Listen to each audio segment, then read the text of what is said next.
small, quiet town nestled among rolling hills lived Margaret, a housekeeper with hands as worn as the broom she wielded.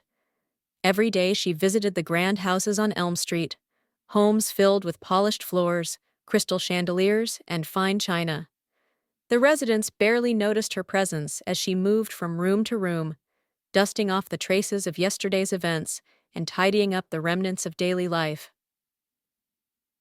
Margaret had been a housekeeper for nearly 30 years, a job she had taken after her husband passed away unexpectedly.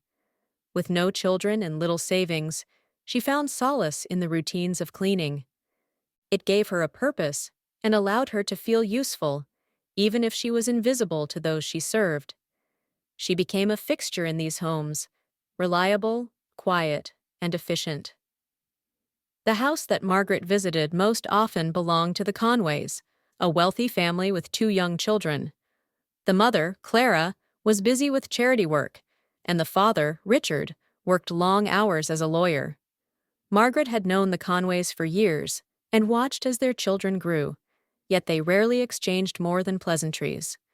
But Margaret noticed everything: the tension in Clara's forced smile, the absence of Richard for days on end, and the growing sadness in their daughter, Emily, who barely spoke. One chilly afternoon, as Margaret was cleaning the family's expansive living room, she overheard an argument between Richard and Clara. The usual polite exchanges were replaced by raised voices, accusations, and the clatter of something being thrown across the room. Margaret froze in place, uncertain of what to do. She wasn't meant to be a part of this world. Her job was to clean, not to listen. The next day, Clara asked Margaret to stay a bit longer. Surprised, Margaret agreed and followed her into the sunroom. Clara sat down, her hands trembling as she clutched a teacup. "I need to talk to someone," she said, her voice barely above a whisper. "I don't know who else to turn to." Margaret, unsure of what to say, simply nodded. Clara began to open up about the struggles in her marriage, Richard's infidelity, the emotional distance, and the toll it was taking on their children.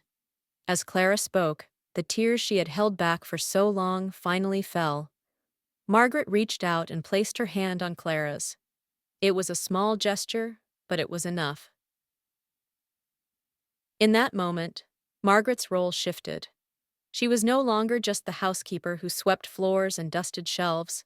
She became a confidant, a quiet presence in the chaos of the Conways' unraveling life. Over the next few months, Clara found small ways to express her gratitude: a warm meal left out for Margaret, a heartfelt note tucked under her paycheck. Margaret continued to clean the house, but she did so with a renewed sense of purpose. She realized that sometimes the most meaningful work wasn't in what was seen, but in the invisible acts of kindness that held people together in their most fragile